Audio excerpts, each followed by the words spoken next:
सफलता की कुंजी है। रंगा निरखत निरखत जाए, निरखत नैन रहे रतनाई। निमस एक जो निरख पावे, ताए निमस में नैन छिपावे। यहाँ नेत्र से देखने का अभिधा शाब्दिक अर्थ न कर लक्षणार्थ करना चाहिए। अर्थात यहाँ कोई निरे चर्म नेत्रों से देखने का अभिप्राय नहीं है, किंतु अर्थ है कि साधक साधना में निरंतर विलंब तक अथक श्रम करता है, परंतु जब उसे सफलता मिलने का अवसर आता है तब वह धैर्य छोड़ बैठता है। कह तो भाई अब हमारे बस की बात ना है, जब सफलता मिलने वाली है। कोई किसान खेत जोतता है, गोड़ता है, उसमें खाद पानी डालता है, बीज डालता है, उसके बाद भी वह 3-4 महीनों तक उसकी कमाई रक्षाद करता है, किंतु यदि वह अंत में परिश्रम से घबराकर फसल को अंत पानी नहीं देता या उसकी बनेले पशु पक्षियों एवं चोरों से रक्षा नहीं करता तो उसे सफलता नहीं मिल सकती। बहुत काल तक अटूट परिश्रम करने पर भी लक्ष्य प्राप्ति के पहले धैर्य छोड़ देने पर काल में सफलता नहीं हो सकती है।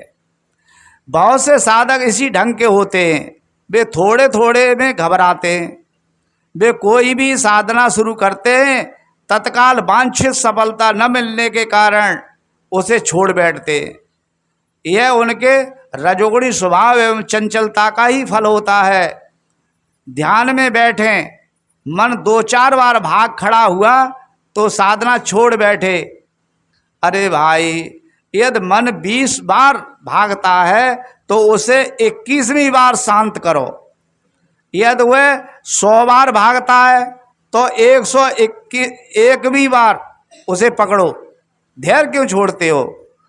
खेती, व्यापार, नौकरी, विद्याध्ययन, किसी कला का ज्ञान, स्वाध्याय, सेवा, साधना, किसी भी दिशा में सफलता तभी मिल सकती है जब न उकताए हुए मन से धैर्य पूर्वक तब तक श्रम करता रहे जब तक सफलता न मिले। भौतिक क्षेत्र की उपलब्धि के क्रम में तो यह भी है कि कभी कभी पूर्ण परिश्रम करते रहने पर भी वांछित सफलता नहीं मिलती, किंतु मानसिक शांति एवं स्वरूप स्थिति की सफलता में तो दो राय है ही नहीं। धैर्य पूर्वक सच्चाई से सेवा, स्वाध्याय एवं साधना में लगने पर सफलता होगी ही पक्की होगी। ग्रहण में सब परवश हैं तथा त्याग में सब स्वतंत्र हैं। हमें अमुक वस्तु चाहिए, इसमें हम परतंत्र हैं। क्यों? संसार की वस्तुएं नाना प्राणी पदार्थ एवं परिस्थितियों के अधीन हैं, किंतु हमें कुछ नहीं चाहिए, इसमें क्या परतंत्रता है? त्याग में शांति है और त्याग करने में सभी व्यक्ति सब समय स्वतंत्र हैं। अतः त्याग मार्ग की साधना में घबराना अज्ञान ही है। सदगुरु विशाल साहब ने ठीक ही कहा है, जिसके स्मरण में, ध्यान में, आचरण में, निश्चय में सुख ही सुख है, उसे स्वरूप स्थिति में क्या घाटा पड़ रहा है। जो साधक अन्य प्रपंच में अपना मन लगावे, जाए मनन में सुख में नित्य, ध्यान क्रिया सुख दे, घाटा ते में कौन है जो और चित दे। इसलिए घाटा है ही नहीं। यहाँ तो चेतन भौतिक चित्रों से भिन्न है। चच्चा चित्र रचो बड़ भारी, चित्र छोड़ते चित्र चित्रकारी। जिन यह चित्र विचित्र होए खेला, चित्र छोड़ते चेत चतेला। पति पत्नी, बच्चे, घर, जमीन, धन, जात पात, नाम रूप, परोक्ष ईश्वर, देवी देवता, भूत प्रेत, शकुन अपशकुन आदि की मान्यताओं के नाना चित्र बनाकर जीव उन्हीं में उलझ गया है। चित्र रचो बड़ भारी, बड़ा मार्मिक वचन है। हम मान्यताओं के बड़े बड़े चित्र बना लेते हैं और उन्हीं चित्रों में अपनी वास्तविकता को भूल जाते हैं। हमारा असली चेहरे पर इतने नकली चेहरे चिपक गए हैं कि हमें अपने असली चेहरे का भान ही नहीं रहा।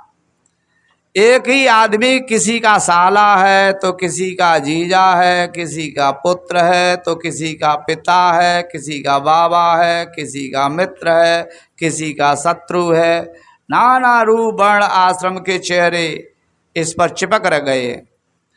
मेरा चेहरा मेरा रूप केवल ज्ञान है, शेष सब काल्पनिक है। मैं ब्राह्मण हूँ, मैं शूद्र हूँ, मैं साधु हूँ, मैं गृहस्थ हूँ, मैं जीजा हूँ, मैं साला हूँ आदि मैं और हूँ के बीच में जो कुछ आ जाता है, ब्राह्मण शूद्र साधु गृहस्थ जीजा साला आदि सब नकली तथा झूठे हैं। मैं हूँ इतना सच है। अहम और इदम दो तत्व हैं। अहम चेतन है, अहम में चेतन है तथा इदम यह जड़ है। अहम चेतेरा है तथा हृदय चित्र है। चितेरा चेतन इदम के नाना चित्र बनाकर उन्हीं में शोक मोह का अनुभव करता और भटकता है। साधु कहते हैं चित्र छोड़ते चित चित्रकारी। हे चित्र रचने वाला चेतन, तू चित्रों को छोड़ दे और अपने आप में सावधान हो जा। मन चित्रपट है, उसी में सारे चित्र अंकित रहते हैं। मैं चेतन हूँ, मैं ही चित्रों की कल्पना करता हूँ, इन रूप में ही गढ़ता हूँ, मैं ही इनमें नाना प्रकार भावनाओं के रंग भरता हूँ। मैं ही इन चित्रों को सामने ला लाकर उनमें रीझता खींचता हूँ। मैं चित्रों से विचित्र विलक्षण एवं सर्वथा भिन्न हूँ। मुझे चाहिए कि मैं अपने चेतन तख्त पर आसीन होकर शांत रहूं। जब चित्र सामने आवे तो उन्हें केवल देखकर उनसे उदास रहूं, उनमें मिलूं नहीं, चित्रों में उलझूं नहीं। मन एक नदी है, उसके संकल्प विकल्प उसकी तरंगे हैं, उसमें न बहना किंतु उससे बाहर बैठकर केवल उसको देखते रहना विवेकवान का काम है। साधु कहते हैं कि हे चित्रों के रचने वाले चितेरा चेतन, तू चित्रों को छोड़कर चेत जा। सारे चित्रों से अपना स्वरूप भिन्न समझ। खानी वानी के सारे चित्र तेरे कल्पित हैं, उनमें तू तदाकार मत हो। उनसे अपने आप को अलग समझकर असंग हो जा। किसी ने कैसा अच्छा कहा है, संभल कर बैठना जलवा, मोहब्बत देखने वालों, तमाशा खुद न बन जाना, तमाशा देखने वालों। जीव ही सम्राट है। छच्छा आय छत्रपति पासा, छक के न रहो मैट सब आशा। मैं तो ही छिन छिन समझावा, खसम छाण कस आप बंधावा। मेरी कोई मनोवांछित वस्तु हो और वह मेरे पास ही पड़ी हो, परंतु उसे न समझकर मैं उसके लिए दर बदर की खाक छानता फिरूं, तो वह मेरा केवल अज्ञान है। आदमी परमात्मा को, राम को, खुदा को, मोक्ष एवं परमानंद को दर बदर खोजता फिरता है।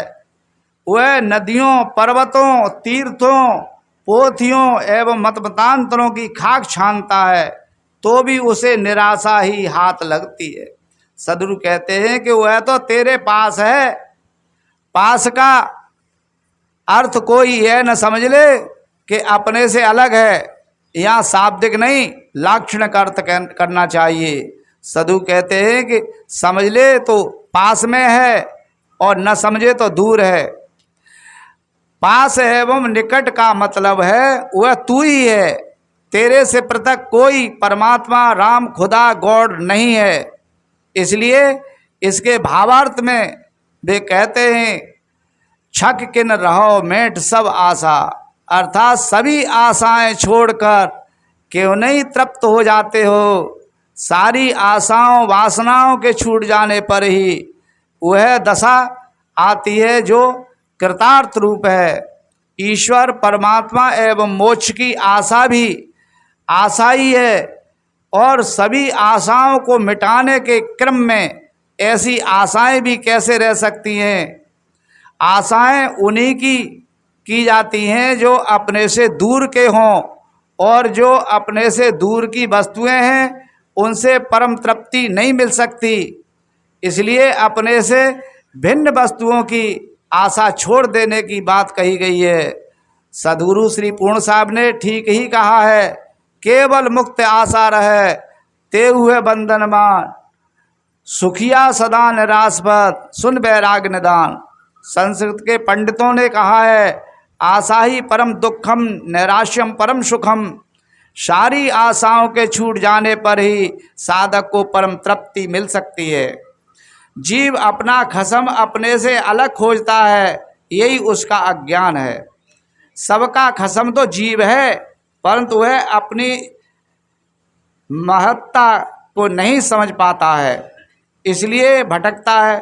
सद्गुरु कहते हैं, मैं तो ही छिन छिन समझावा, खसम छाड़ कस आप बंधावा। मैं तुम्हें बारंबार समझा रहा हूँ कि तुम स्वयं सम्राट हो, तुम स्वयं सारे ज्ञान विज्ञान रूपी चित्रों के स्वामी हो, फिर तुम अपने स्वरूप भाव स्वामी भाव को छोड़कर कैसे मन की मान्यताओं में अपने आप को बंधा रहे हो।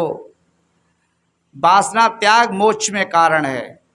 जज्जाई तन जिय तन जार, जो बन जार योक्त तन पार, जो कुछ योक्त जान तन जार, ई घट जुत उजियारे कर। सद्गुरु यहाँ 3 बातें बताते हैं। पहली बात है, शरीर को घोर तपस्या में मत जलाओ। दूसरी बात है, शरीर और जवानी का अहम भाव जलाकर साधना करो। तीसरी बात है कि यदि मनुष्य साधना करते हुए वासनाओं का त्याग करता है तो उसे इसी जीवन में ज्ञान का आलोक मिल जाएगा। तपस्या और साधना में काफ़ी अंतर है। गर्मी में अग्नि तापना, ठंडी में जल सहन करना, वर्षा में खुले आकाश में खड़े रहना, लंबा उपवास करना, नंगा रहना आदि काया कष्ट उठाना तपस्या है। यह या तो प्रतिष्ठा पाने के लिए किया जाता है या अज्ञान में। इसका फल संसारियों से सम्मान पाना है और तपस्वी में अहंकार तथा दंभ का भरना है।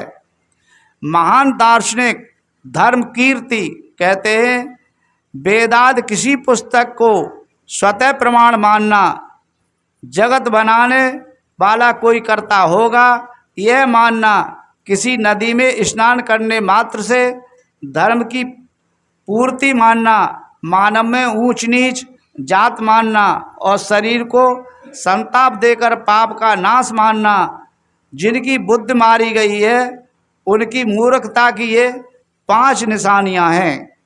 साधना है इंद्रिय और मन में पर विजय पाने का प्रयास।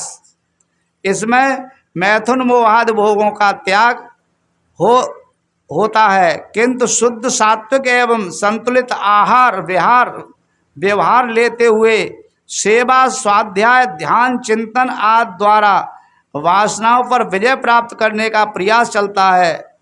संसारी विषय भोगी होता है, तपस्वी शरीर को संताप देने वाला होता है, किंतु साधक बीच का रास्ता पकड़ता है। वह न भोगी होता है न काया पीड़क, वह भोगों से विरत होकर मध्यवर्ती भोजन वस्त्र लेते हुए आराम से रहता है और स्वाध्याय, चिंतन तथा ध्यान से वासनाओं पर विजय प्राप्त करता है। सद्गुरु कबीर मध्यम मार्गी हैं। संसार के सभी साधक इसी पद से कल्याण पाते हैं। महात्मा बुद्ध ने अनजान में घोर तप किया, पर जब उन्हें अपनी भूल का परिचय हुआ तब वे भी उसी मध्यम मार्ग पर आ निकले। अतएव सद्गुरु कहते हैं कि साधक इस शरीर को पीड़ा न दे, किंतु उसके अहंकार का त्याग करे। जवानी एवं शरीर की ऊष्मा को हृदय में रही हुई ऐषणा, चाह एवं लिवणी को न तो जला दे और न इंद्रियों के मलिन भोगों में खर्च करे, किंतु उनका मार्गांतरीकरण कर दे। उनके रास्ते को बदल दे, उन्हें वासना निवृत्ति स्वरूप स्थिति की प्राप्ति में एवं अपने और दूसरे के कल्याण कार्य में लगा दे। यह साधक घोर तप द्वारा शक्ति को न जलाकर केवल विषय वासनाओं को जलाता है और अपने तन तथा मन को शक्ति से साधारण करके सतपथ पर चलता है तो उसे इसी जीवन में ज्ञान का प्रकाश मिलता है।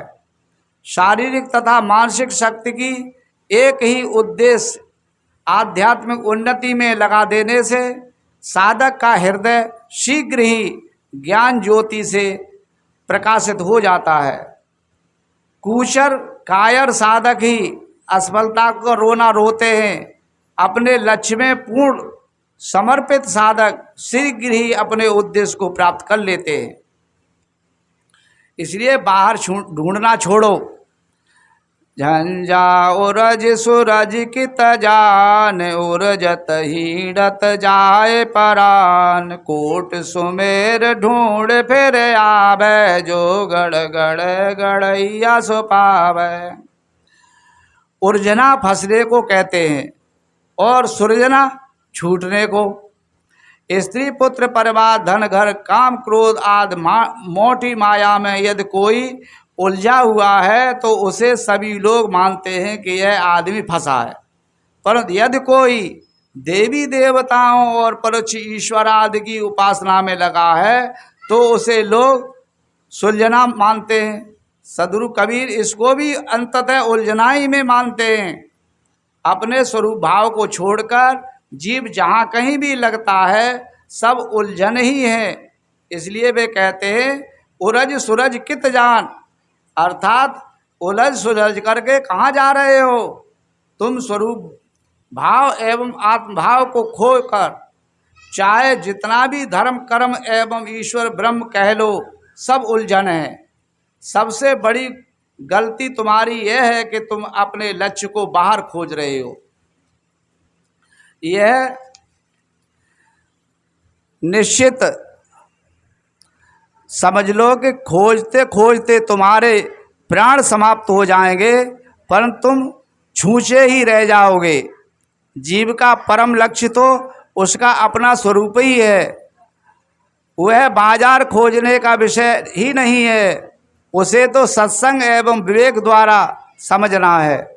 अतएव कोई परमात्मा ईश्वर ब्रह्म राम रहीम आदि नाम लेकर चाहे उसे करोड़ों भीड़ स्थानों में खोजें, तीर्थों में मंदिरों में खोजें, वहाँ कहीं नहीं मिलेगा, क्योंकि वह कोई बाह्य वस्तु नहीं है। हाँ, इन भटकाओं को फल वही होगा जो नाना भ्रांतिपूर्ण मान्यताओं एवं वासनाओं का मन में एक किला बन जाएगा और जीव उसी में बंद हो जाएगा। परमात्मा को बाहर खोजने वाले इतने जड़ीभूत हो जाते हैं कि वे हर समय अपने मन में बनाए हुए परमात्मा के चित्र के सामने देखते रहते हैं।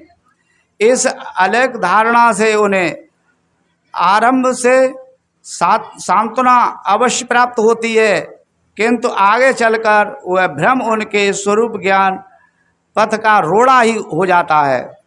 चाहे अशुभ हो या शुभ, जहाँ तक मन है कल्पनाओं का जाल है, सब बंधन ही है। मन का साक्षी चेतन ही अपना स्वरूप है। इस संदर्भ में सद्गुरु मुख्य दो बातें बताते हैं। पहली बात है, अपना लक्ष्य बाहर ढूंढने की वस्तु नहीं है। उसे तुम जितना ही बाहर ढूंढते हो उतना ही उलझते हो। दूसरी बात है, तुम अंत में वही पाओगे जिसकी वासना बना लिए हो। तुम अपने को कर्म जाल में बंधते रहते हैं। अतएव सद्गुरु निर्देश देते हैं कि वह ढूंढना छोड़कर अपने स्वरूप में समझो और सांसारिक वासनाओं का त्याग कर दो। जब तक हम बाहर की वासनाओं का त्याग नहीं करेंगे तब तक हमको स्वरूप बोध नहीं होगा।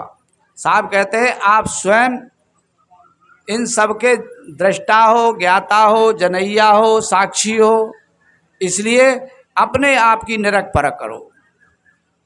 और दूसरी बात करते हैं, अपने मन को शांत करने के लिए सेवा भाव रखो। पथिक जी ने लिखा है, उन्नत का साधन सेवा है, जैसे अंतः शुद्धि होती है, पर लोभी मोही अभिमानी सेवक पद पाना क्या जाने। इस सेवा भाव से आदमी का अंतःकरण पवित्र होता है, शुद्ध होता है, और उचित पात्रों में कार्य की सिद्धि होती है। जब हमारा अंतःकरण पवित्र होगा तभी हमको अच्छी बात अच्छी लगेगी, और अच्छी बात जब अच्छी लगेगी तो पकड़ में आएगी और उसकी धारणा होगी। और दूसरी बात करते हैं, बात समझ में आ जाए तो आदमी को फिर अपने जीवन में धारण करना चाहिए। धारण की विशेष बात है। कबीर साहब धारणा के पक्षधर हैं। करनी करे सो पूत हमारा, कथनी करे सो नाती, और रहनी रहे सो गुरु हमारा, हम रहनी के साथी।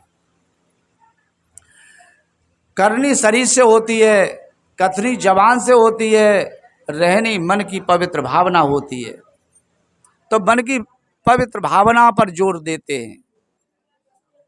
आदमी को अपने मन का पवित्र भाव रखना चाहिए। यह मन तो निर्मल हुआ जैसे गंगा नीर, पाछे पाछे हर फिरे कहत कबीर कबीर। कृतार्थ पुरुष को कहीं गिड़गिड़ाने की आवश्यकता नहीं है, भटकने की आवश्यकता नहीं है। साहब कहते हैं भगवान खुद उसको ढूंढते डोलेंगे। ये भी एक कहने का तरीका है, भगवान है ही नहीं तो ढूंढेगा क्या। और का तो इसलिए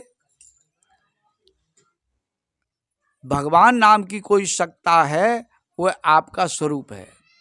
खुदा कहो, ईश्वर कहो, गॉड कहो, अल्लाह कहो।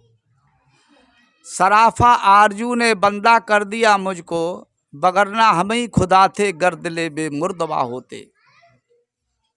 एक सूफी संत हुए हैं, उन्होंने कुरान शरीफ का हिंदी अनुवाद किया है। तो उन्होंने लिखा है, सराफा आरजू ने, सर से पैर तक आरजू कहते वासनाओं ने बंदा कर दिया मुझको।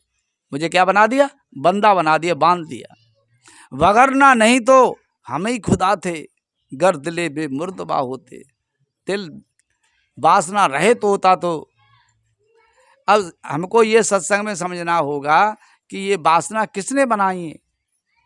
साहब कहते हैं आपने ही तो बनाई है, और आप ही उसको खाद पानी दे रहे हो। कुछ लोगों का विचार है कि वासनाओं की पूर्ति करने पर वासनाएं शांत हो जाएंगी। संत कहते हैं ये गलत बात है। अग्नि में घी डालने से और आग प्रज्वलित होती है। ये शांत करना है तो आहुति देना बंद कर दो, अग्नि देना बंद कर दो, लकड़ी डालना बंद कर दो, अपने आप शांत हो जाएगी। इसी तरह से मन से जो चिंतन करते हैं, वाणी से बोलते हैं और शरीर से करते हैं, इनका अध्यास बनता है। ये अध्यास वासना ही जकड़ के आदमी को जड़ाध्यास ही बना देती है। हाँ, जड़ाध्यास बस जीव सब आई, इच्छा शक्ति वो क्रिया कराएं। फिर इच्छा शक्ति से काम करते हैं।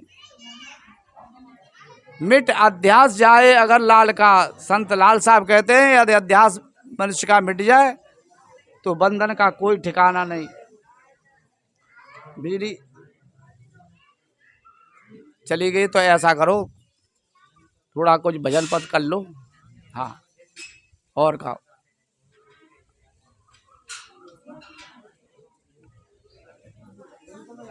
हाँ, जो जानकार है उनको भजन।